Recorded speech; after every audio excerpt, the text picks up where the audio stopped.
Welcome back to the Driveway Beers podcast with Mike and Alex. As always, we appreciate you listening. Please rate us on all the podcast platforms. Like, subscribe, comment, share wherever else you're listening, and enjoy the show. All right, welcome back to another episode. We appreciate you coming back. As always, please like, subscribe, comment, and share. Want to thank Adam Chubbuck with TACMD.com. That's TACMD.com. Adam is a real estate agent with Douglas Realty in Pasadena, Maryland. We want to thank him for his continued sponsorship of these episodes. If you do need a real estate agent, please go to TACMD.com. Please talk to Adam and schedule an appointment. These are going to be some interesting times in the real estate market, especially with the fluctuation of the interest rates, but also in the uncertainty in the economy. So you're going to need an experienced real estate agent who's been through these times before. So please go to TACMD.com and go speak with Adam. This is going to be part two of last week's episode, where we continue the conversation that we started last week. Now let's get into it. So originally this episode, so we were talking about politics a little bit, and the one thing you had mentioned was how people made like climate change. They made it like a religion. Right. And we were talking about who was bought and paid for and all this other stuff. And this was going to tie into the whole Russia and Ukraine issue. Right. Apparently, if you were a Democrat, you are now pro-Ukraine. And if you're now a Republican, you're pro-Russia. Which, there's a whole lot to unpack here, though. Yeah.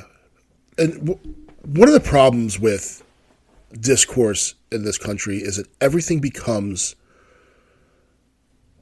a zero-sum equation. It's yes, no. Good, black, white, good guy, bad guy. There's no room for nuance, no room for anything, because they just want to name call to shut you down, because no one wants to have an actual discussion.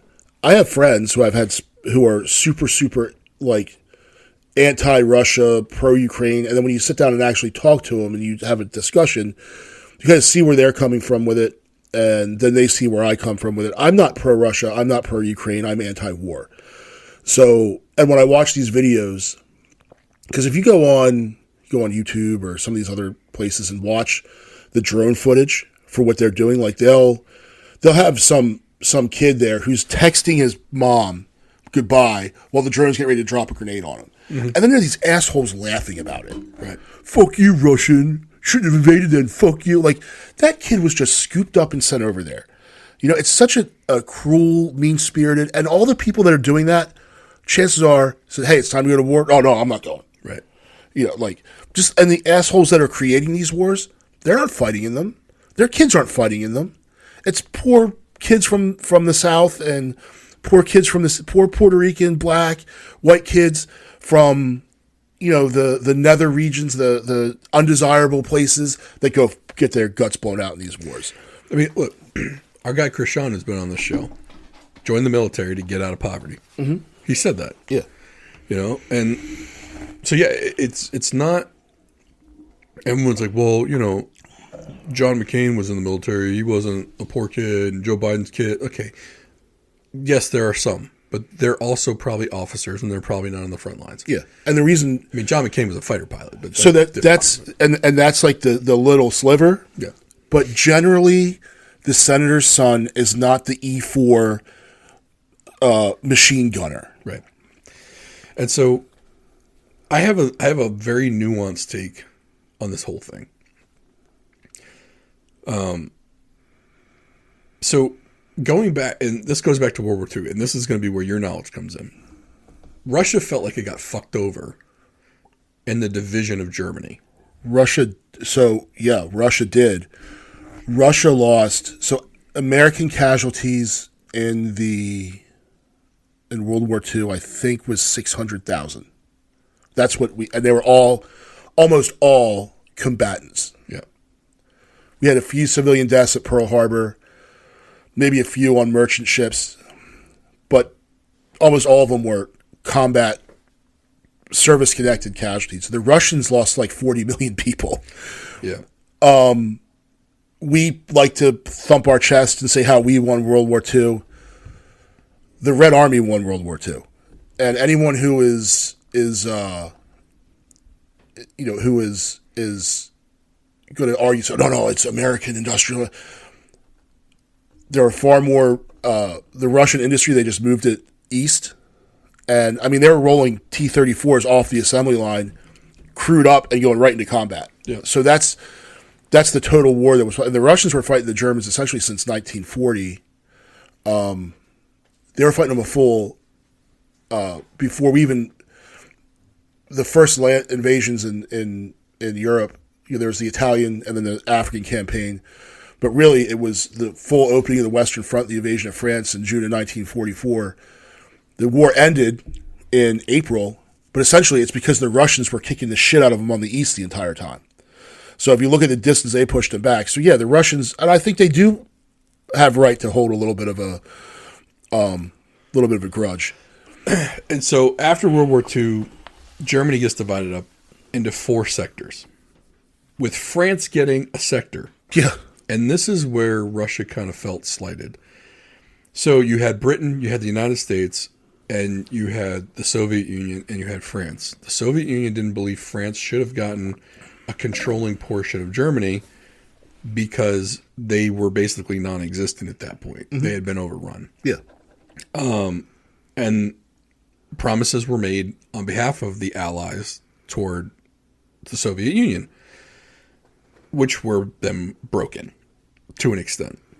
And as time goes on from World War II, Russia feels that the new alliance that has been created, which is basically Britain and the United States, France, some other countries, they were ganging up on Russia for some reason. Like Russia thought it was an equal partner, whereas they now felt like these other countries were now ganging up on them and breaking promises. And essentially Russia was like, hey, we did all this heavy lifting. We're going to protect ourselves by creating the Soviet Union, mm-hmm. which was the Eastern Bloc of countries. Yeah. Or I guess for them it was the Western Bloc. Yeah. Eastern part of Europe, Western part of Russia. All right. And as time goes on, the Russians feel like the United States and Britain have continuously gone back on their word in a lot of things. And part of that was by design, because the United States, after World War II, they essentially were like, look, we're going to create the world's largest military because it's good for business. Yeah. And that's where you get the military-industrial complex, but it also worked out for the auto industry and some other industries. And a lot of these big industries came about because the United States needed an enemy to sell to the people on why we're going to create this without behemoth. without a big boogeyman. Correct.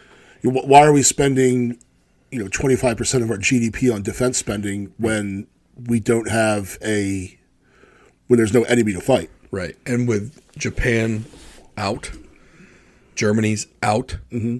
Italy no longer. Italy is back to being Italy. Italy was never really a factor anyway. No, but they were part of the Axis and all this other stuff. So now we need a new enemy, and the enemy then became communism. Mm-hmm. And so it kind of goes back to, and then Russia feels like it's now been slighted. Hey, we lost 40 million people helping you win a war too. Why are we now the enemy? Yeah. And so the U.S. kept saying, well, it's freedom versus communism, and Russia the entire time is saying, and this is and right around World War II was when China had kind of moved toward communism as well, and they're like, well, you're not treating China this way, and to this day we still don't. No, and one of the so Truman was a bit of an ass. He didn't like Mao Zedong. He didn't. So Mao was actually open to being more. They were still communist, but he was actually open to being more pro-Western than. And the Chinese and Russians never, formed the. Well, and that goes toward their western border. So during the end of World War II, Russia didn't have access to the Pacific Ocean. Mm-hmm. What they ended up doing was, and Japan controlled a part of China. At the end of the war, and this was really toward the end of it, Russia took a whole bunch of land that was still in dispute between China and Japan. And Russia basically said, look, we're going to protect you against the Japanese from attacking more of China, while China was overtaking their current government. And that's why you have Taiwan versus Japan. So Taiwan is what's left over from the original. That was the Chinese nationalist, government. Chiang Kai-shek. Right. That because during up to World War II, it was the Chinese Civil War. Mm-hmm.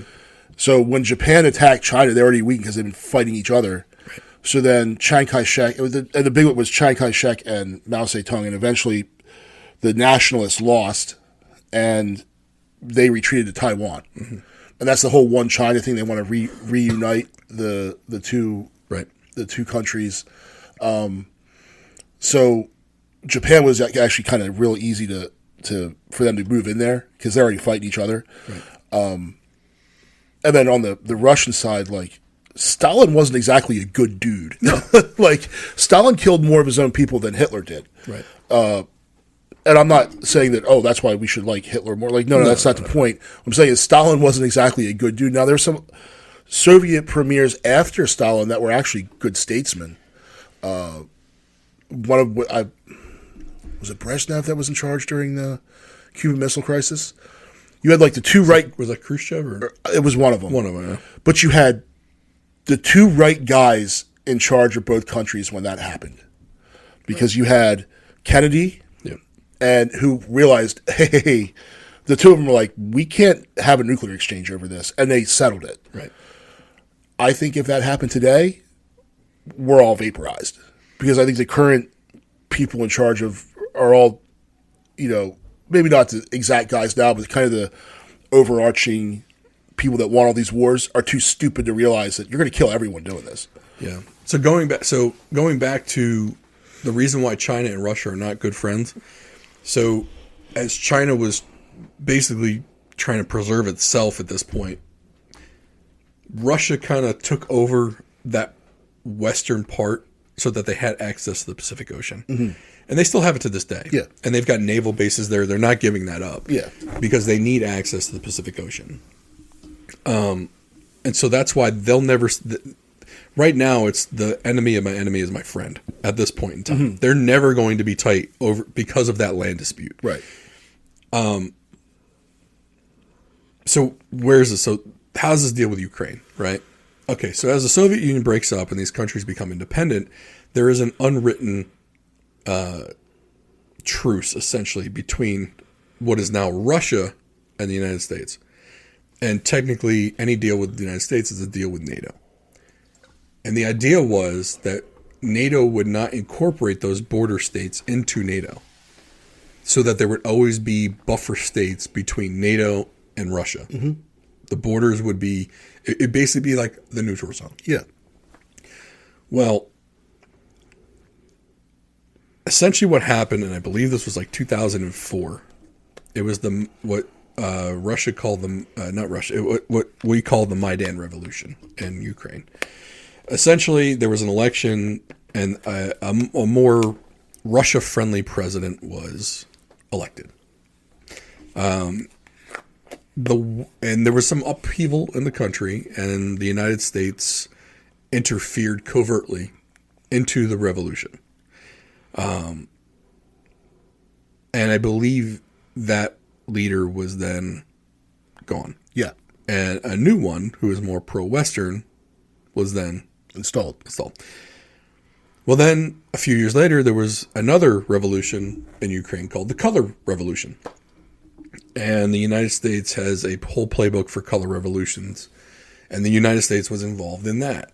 Well, Russia saw this as going against that whole not being involved with the neutral zone countries. And Ukraine is a neutral zone country. Mm-hmm.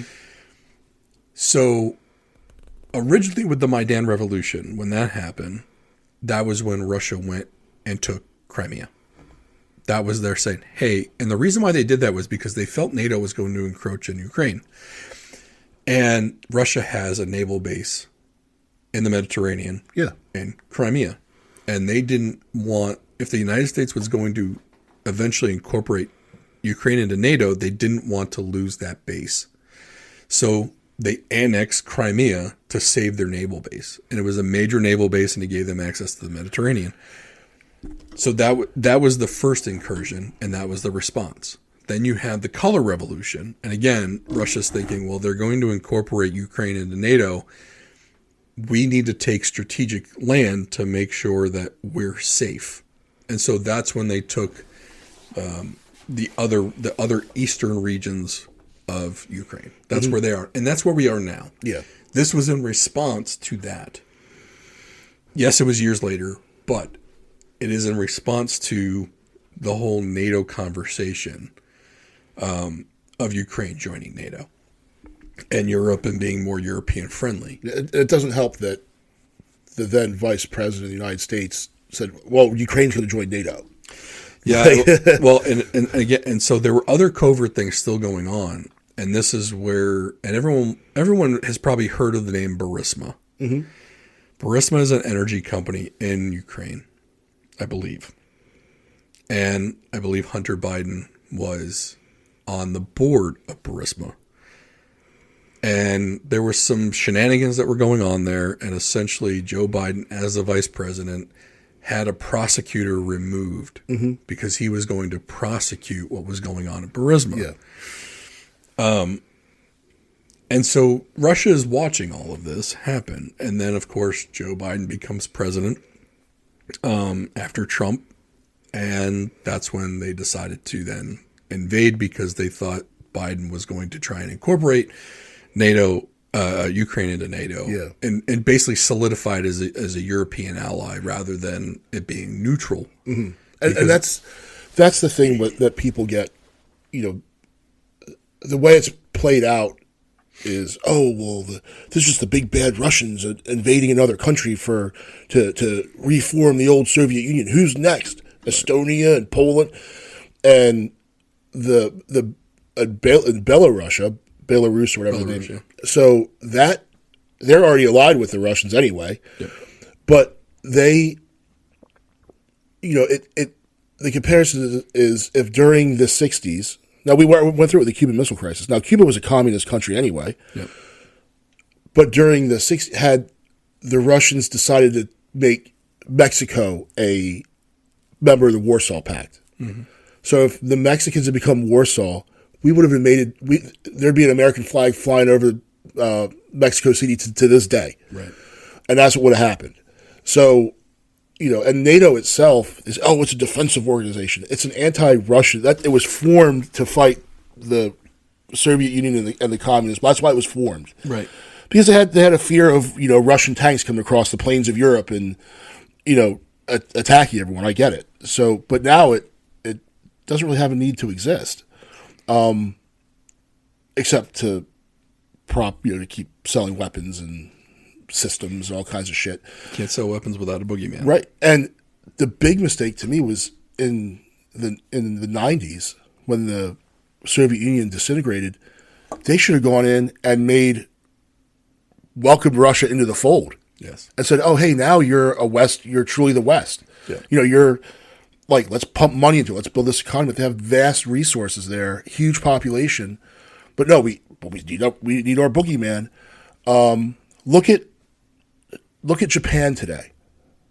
Look at Germany. Germany's kind of on a downfall since we blew up their pipeline. But anyway, details. Yeah. So, but look at what Germany and Japan came after World War II and the Marshall Plan and pumping money into it. Yeah. Look at South Korea. After these nations where we actually build them back up and their success stories. Yep. There's only 3 of them really compared to all the other ones.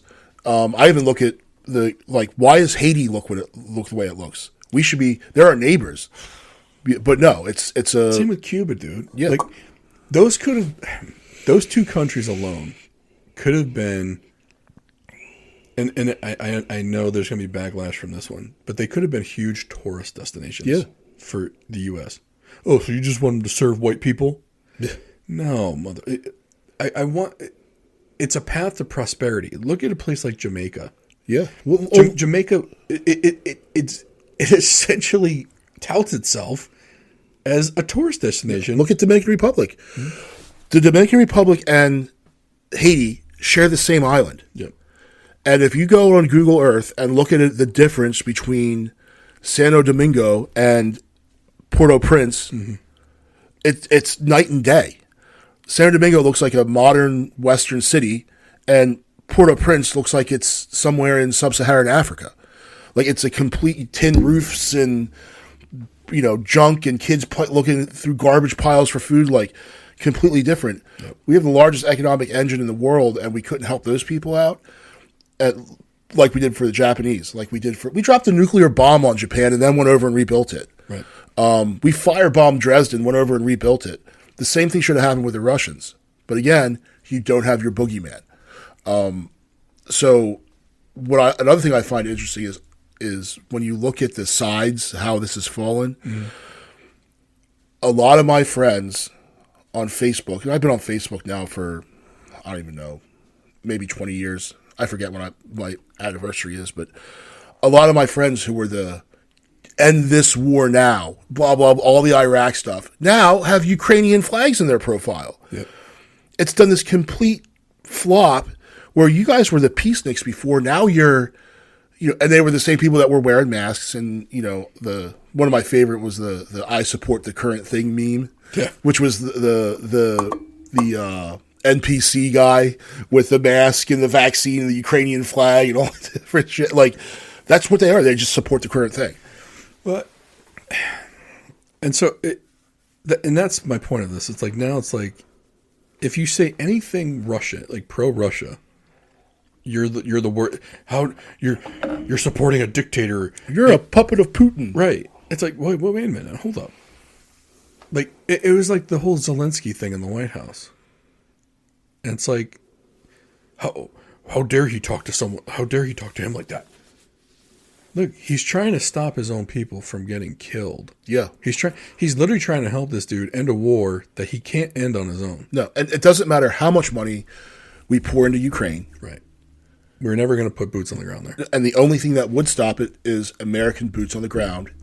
And all the people who you would traditionally go after want nothing to do with you. Right. So all these, because who goes to fight wars? Toxically masculine people go to fight wars. So you've spent the last 8 years shitting on. Right. Those people don't want to go fight your war. No. Well, and so, and you get this thing where he was basically, it was funny because that press conference was a moment of like real talk happening. Mm-hmm. Like normally that would happen behind a closed door. Yeah. And I think J.D. Vance kind of, and there's a reason why J.D. Vance went after Zelensky. Zelensky, and this was years ago. Mm-hmm. I think it's Zelensky, right? Yeah. Okay. Or I'm thinking like the guy from Tommy Boy. Yeah, that's his name. Yeah. So Zelensky called J.D. Vance some shit like 5-6 years ago, or maybe before that. So those two individuals do not like each other. Mm-hmm. So this was Vance's way of doing like a personal vendetta. Yeah. He should have shut the fuck up. Mm-hmm. Like, you don't want to air this in front of everybody. But he did. And then Trump was like, hold up, you're not going to talk to my boy this way. Yeah. And that's when he goes, you don't have the cards to play here. He goes, we're not playing a game. Motherfucker, you are. Yeah. You're playing a game with people's lives, and they're your people. Not my people, your people. Yeah. And I can either help you or I can't. But if you don't want to help yourself, fine, go get killed. We're done with this shit. You were dealing with the old guy who was going to fund you until all of your people died. I'm trying to save your people's lives. Yeah. And all people, how dare he talk to him like that? Trump's such an asshole. Look, we've said this before. Trump is an asshole. Mm-hmm. I don't like the man. I don't have to like him to think that he's doing some good shit. Yeah. And in my opinion, in this day and age, war's fucking stupid. Yeah. I'm sorry. It just fucking is. If he's the one trying to stop that killing, and he's the one that can talk to both individuals and get it to stop, I'm in favor of that guy. Yeah. And so during Biden's entire presidency, he never spoke to Vladimir Putin one time. Right. Which, I mean, even Reagan and Gorbachev spoke. Mm-hmm. I mean, they had the hotline that went directly to each other's offices. Right. Just pick up the phone. And Biden didn't want it to stop. Yeah. Because then his buddies couldn't get paid to send more missiles and armory and other shit to him. Think about it. If we're not physically fighting a war, well, we can make it so other people fight a war, and they can buy all our shit. Yeah. And they're like, and now the funny part. Well, now NATO's not buying our stuff. Okay, it's been a month. Yeah. Calm the fuck down. And they'll all come back to the fold because we're the ones with the fucking money. Right. And the other, so now I have other friends who are pro-Ukraine war, but at least they're honest about it. Mm-hmm. Like they're in that business. They're in the contractor world. They're in the, that's their, like, that's how, so those dudes where I disagree with the war, at least they're being honest about it. Like, right.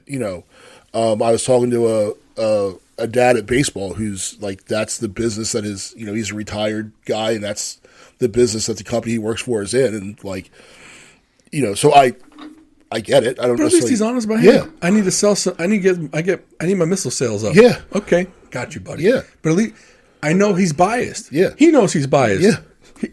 We're having an honest discussion with one another. Right. It's not trying to some made up, we're there to protect the sovereign of our ancient allies, the Ukrainians. What? No, man. We're going to pin awards on guys that fought against the Russians during World War II. But look the way I tell people this is like, if we didn't fuck with that country covertly in their politics, this war would have never fucking happened. Yeah. Crimea would still belong to Ukraine. The eastern part of Ukraine would still be Ukraine. Mm-hmm. Russia wouldn't have fucked with it. Yeah. But everyone's like, we need to stay the fuck out. Yeah. We should never have fucked with them to begin with. But we did. Mm-hmm. And nobody wants to see, I shouldn't say nobody, but certain people just want to see whatever they've been fucking told about it. Like, no. Look at the history. Like, I'm not a huge history buff, but I know those 4 things happened. Yeah.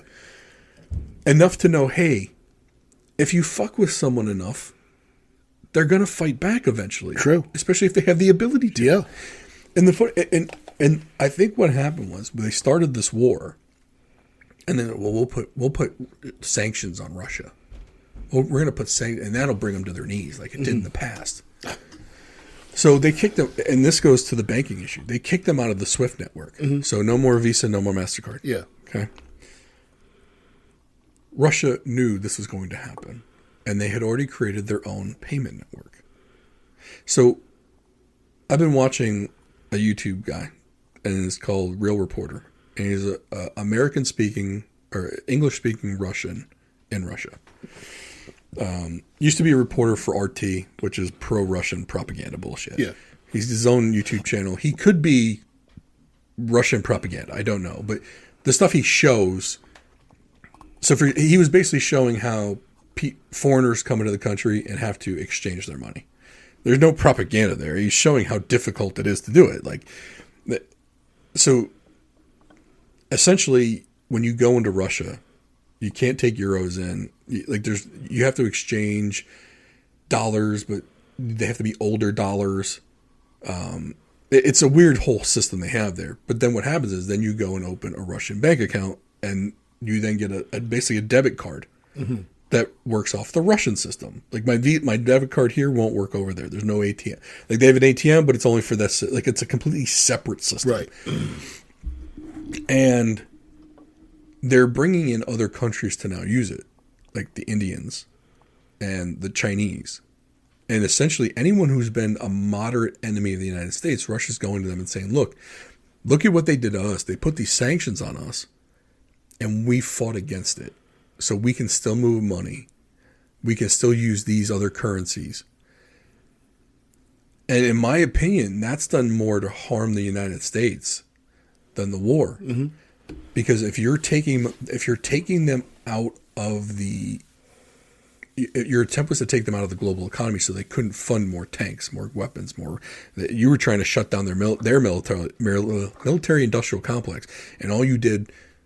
was you made them see that they couldn't depend on you anymore. So they created their own. And so even to right now, they're still not part of the SWIFT banking network. they still have to use their own. Well, they can still transact with China. They can still transact with India. Yeah. And those are the two most populous countries on the planet. Sure. So that's not nothing to sneeze at. Then if you add in Venezuela has the largest oil reserves in the world. That's also nothing to sneeze at. And everyone's like, oh, it's just fucking Venezuela. No, the reason why we've been fucking with Venezuela. Yeah. And the reason why is because they have oil. Yeah. If you don't have oil, we don't give a shit about you. Right. And what happened, and the thing that pissed the United States off about Venezuela was that they nationalized the oil companies. When they allowed, I think it was Exxon or BP or someone, to go and basically set up the oil industry there. And then they nationalized it. And it pissed everybody off. Naturally so, I get that.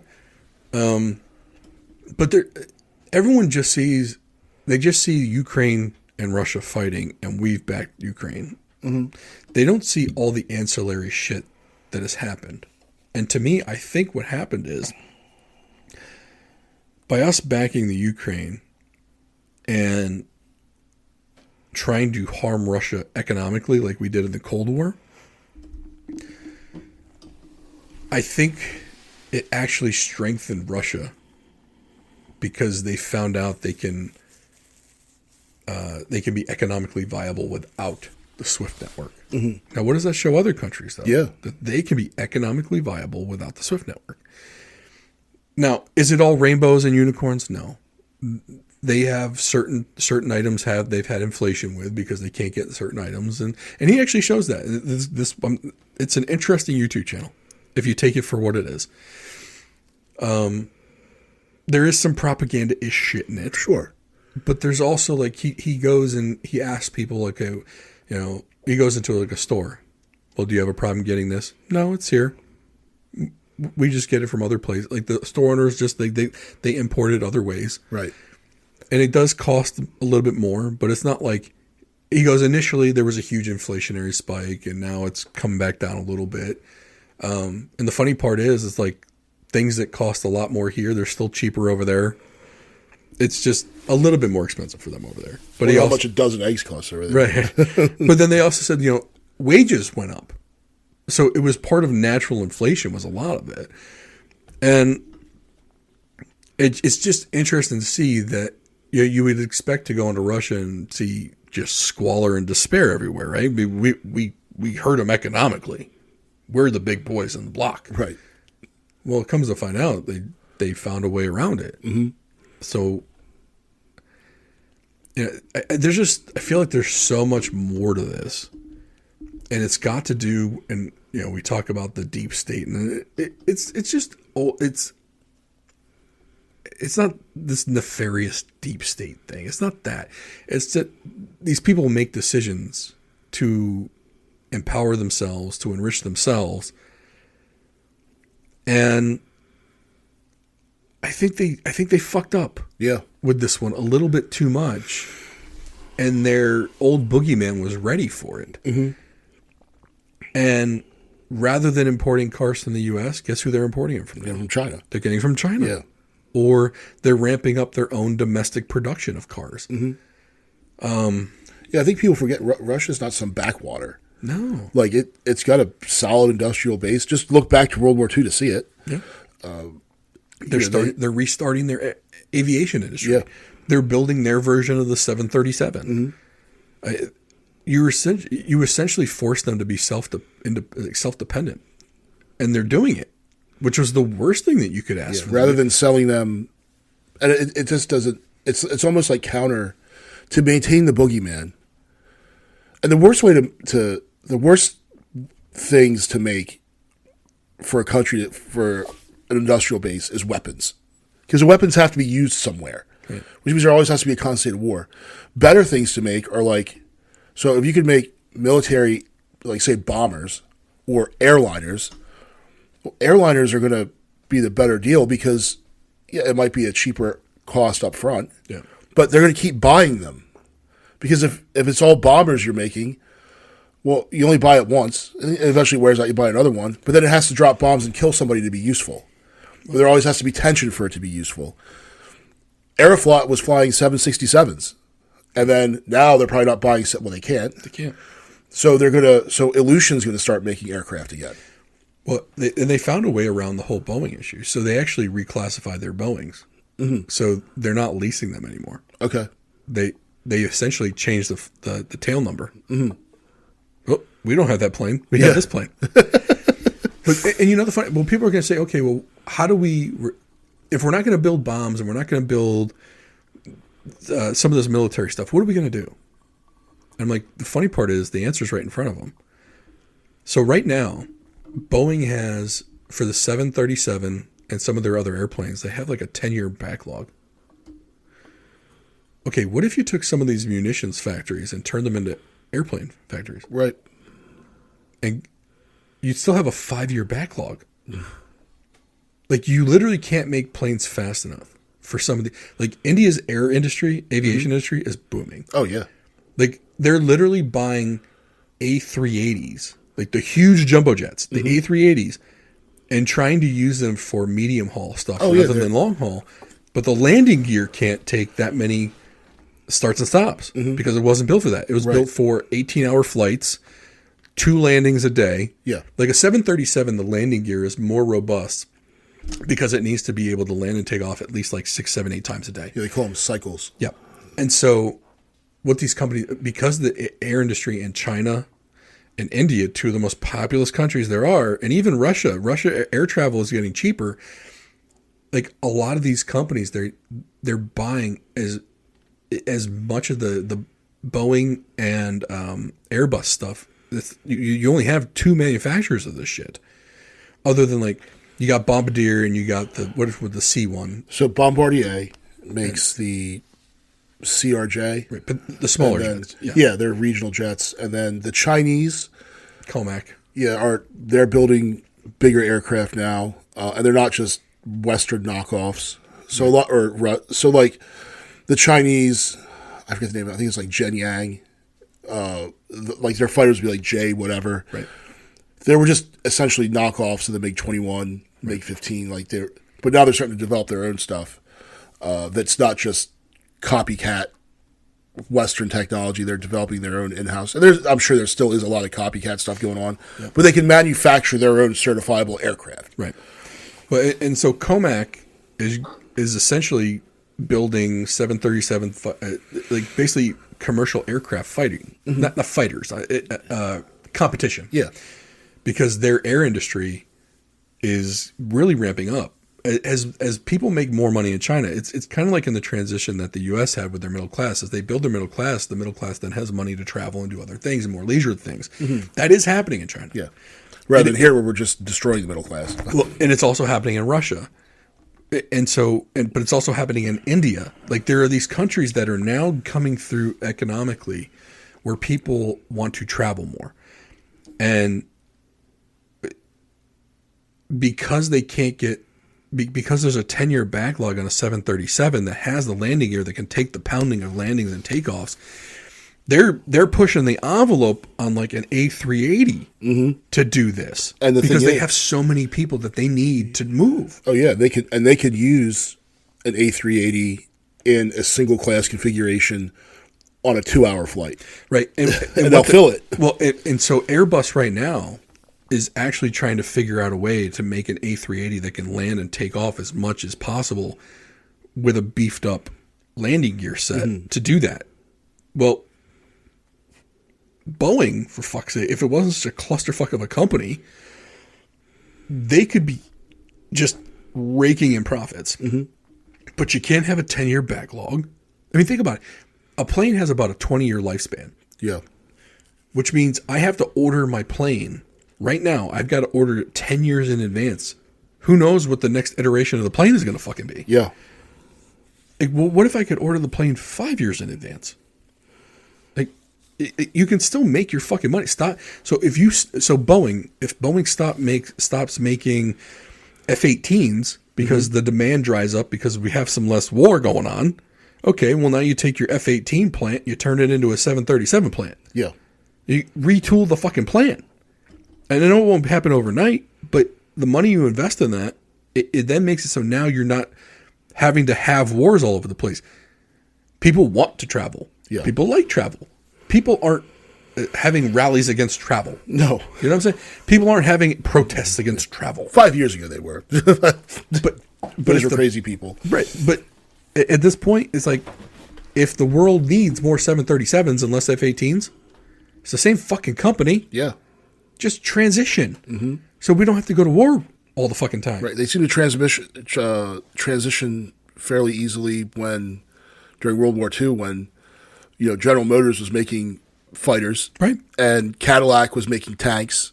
And, so they were able to do it then. Right. We could do it now. Yeah. We could 100% do it now. If once these countries figure out what kind of planes they really, really need, I mean, you're talking like, and the only reason why that backlog for the 737 is 10 years is because you've got Airbus with their A220? 320. Is it the 320 that's a competitor? Yeah. They've got a 10-year backlog on their shit. You can, and a lot of these companies, like a lot of these airlines, they don't want to have Airbus and Boeing because then it's a maintenance issue. It's easier. They're different planes. It's easier to be a single type operator. So, but it's kind of like the drug dealer, right?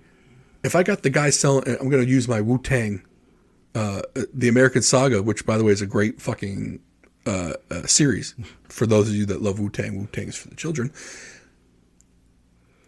You got the blue tops and the red tops.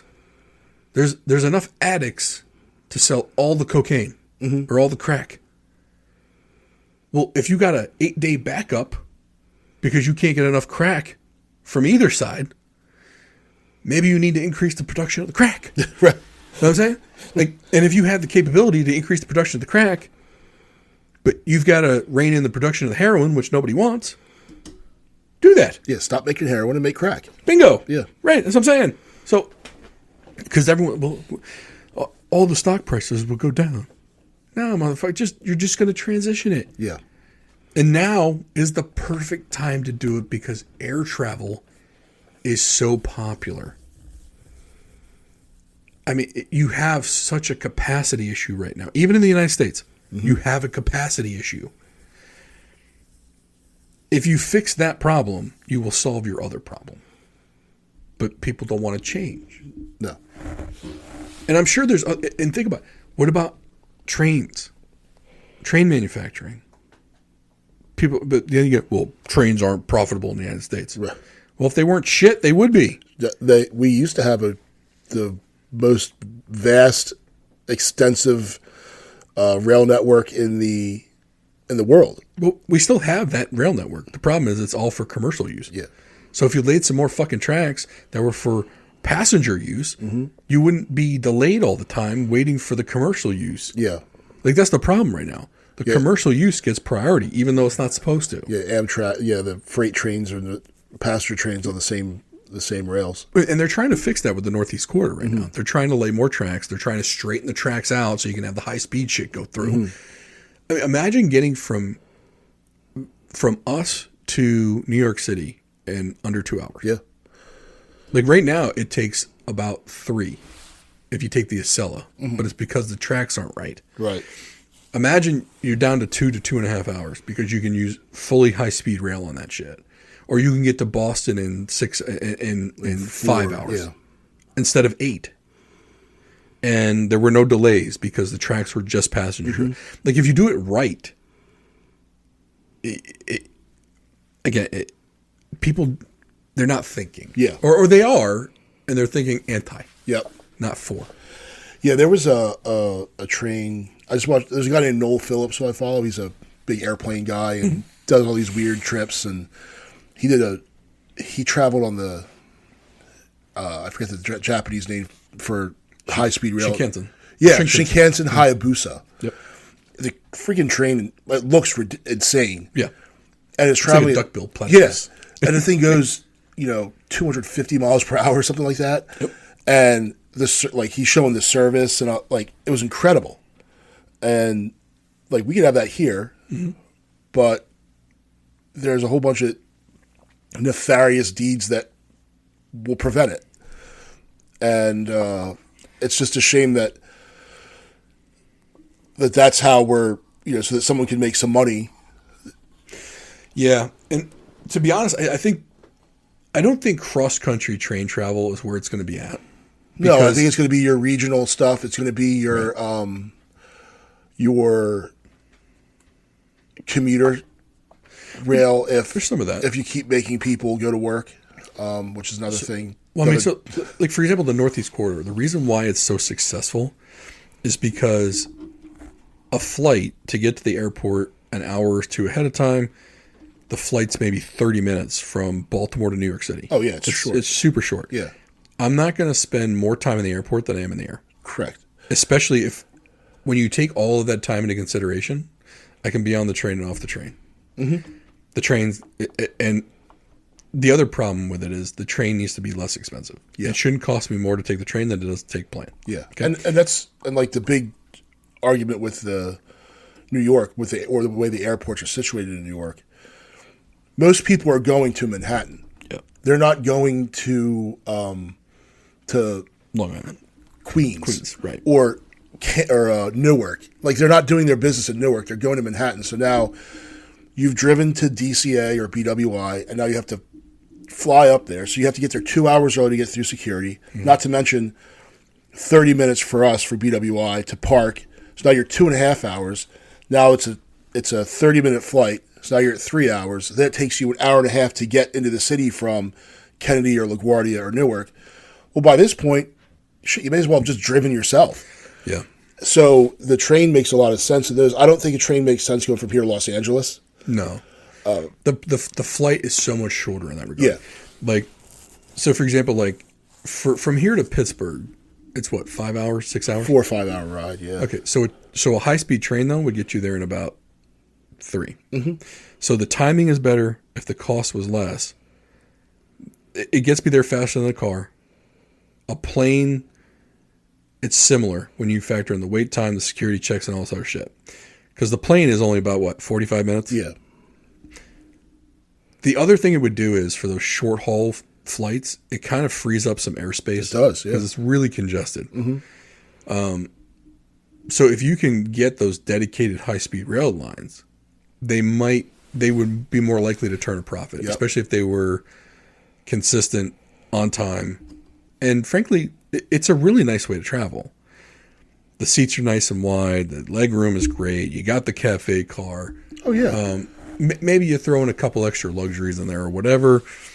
Well, the train's certainly more comfortable than flying. Yes. And you have people that hate flying. Yeah. That would just take it anyway. Yeah. I could see you be able to take a train.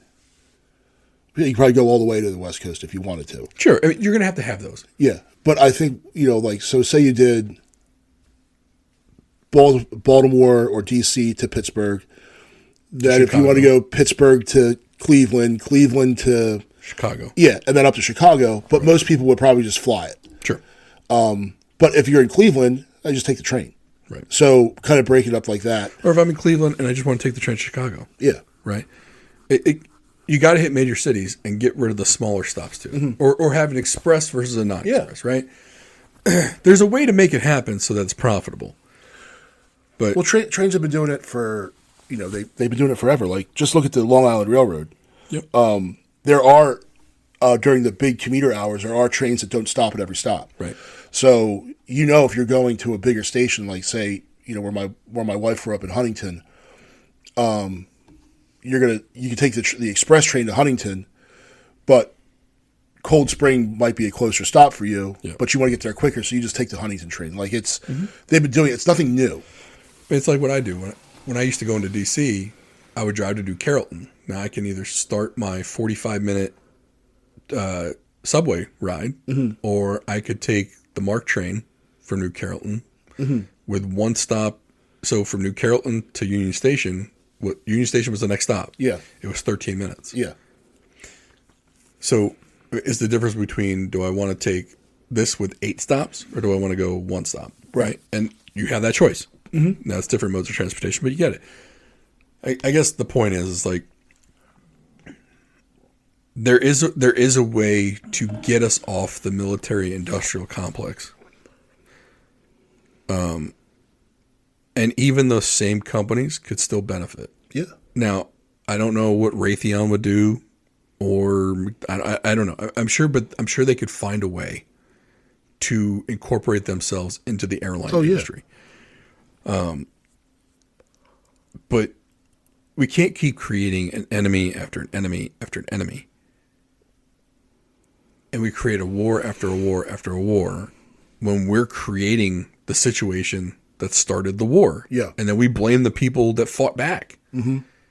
It's like, okay, we're not being genuine with ourselves about this. Like all these people that are pro-Ukraine, guaranteed they don't know about all the shit that happened in the early 2000s. No. To know why Russia's pissed off, why they started, why did they take Crimea? Why did they now start this second war? Well, we were fucking around. Mm-hmm. Because we wanted another country to be more faithful to us than to Russia. I mean, I'm not trying to minimize Ukraine or Ukrainian people. I'm really not. But in the grand scheme of things, what do we care if they're more friendly to us or to Russia when in fact it probably was going to be neutral to begin with? Yeah. What do we give a shit? Just because we wanted them to buy F-16s instead of Russian MiGs? It says a MiG-29s. Like, and that's the thing. Like, and I'm sure all the people who's, had their bodies blown apart, all those young kids in Ukraine, would probably rather be living in maybe a smaller Ukraine than dead in so what have you lost? And they're not going to win. And I'm not anti-war. There is war when war is needed. I mean, I have the complete opposite view on the Gaza or the Hamas-Israel thing. Mm-hmm. We talked about this. You poke a bear and you don't get to determine whether the bear rips your face off or not. You don't get to determine how many limbs the bear rips off. Once you poke the bear, you're at the whim of the bear. And if you can't protect yourself from it, that's on you. Mm-hmm. Now, we fuck around in those countries too, though. Oh, sure. So, I'm a little bit hypocritical in that. But if we're really, if this is going to change things, we got to someone's got to figure it out. And unfortunately, I don't think it's going to happen regardless of who's president. No. Now look, I know we ran long on this episode, but oh wow. Yeah. But this is going to actually end up being part 2. Yeah. So once we started talking about, the Russia-Ukraine thing, that's going to be where part 2 starts. Yeah. So, this is going to be our first 2-part episode. There we go. Look at us expanding our horizons. Maybe you just got to figure out when we're going to release it. But we hope you enjoyed this 2-part episode. We didn't want to make it too long. Look, we respect your commute. Most people's commutes are an hour long. So this is going to be about an hour and about a 45-minute supplement. Yeah. So if you like this kind of thing, if you like this much longer form show, put a comment below. Let us know what you thought about it. If you didn't like it, let us know. We won't do it again. Yeah. Or if you think we're Putin puppets. Putin puppet. It's got a nice alliteration to it. It's so nuanced, dude. It's so nuanced. I mean, I don't think people ever look at it from the Russian side of things. And no, because Russia equals bad. It does. Except for one Russian, whose name is Alex Ovechkin, who's getting ready to break the all-time NHL goal scoring record, and Alex will be paying me $5 in his method of choice, so it'll probably get 500 pennies. We'll have Josh on because we'll have an episode for that. Yeah.